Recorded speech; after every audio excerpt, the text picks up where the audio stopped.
trăng lớn vững bền giữa đồi, chấp cánh ước mơ cho bao cuộc đời.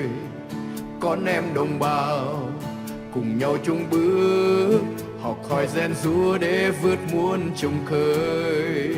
Tên anh hùng còn vang mãi, ý chí bao đời khắc sau tim này. Núi rừng xanh lửa trong tim cháy, thế hệ ta tiếp bước xây đắp ngày mai. Trường nơi trăng lớn, nơi đây sáng ngời, thắp lên khát vọng chạm tới chân trời. Giữ văn hóa, giữ lòng son sắt, trường nơi trăng lớn sẽ sáng mãi muôn đời. Mỗi bước chân qua sân trường in dấu, khát vọng vươn cao bay xa mai sau.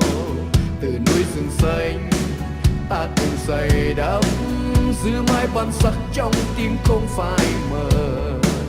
Tên anh hùng còn vang mãi, ý chí bao đời khắc sau tim này. Núi rừng xanh lửa trong tim cháy, thế hệ ta tiếp bước xây đắp ngày mai.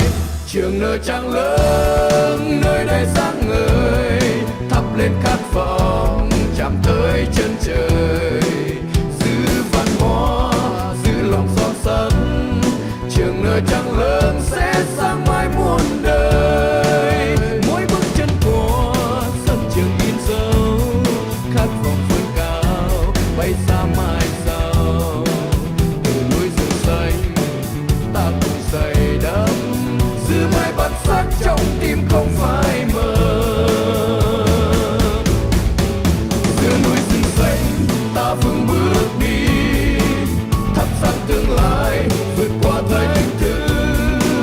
Tình quê hương trong ta sáng mãi, trường nơi trăng lớn sáng mãi muôn đời.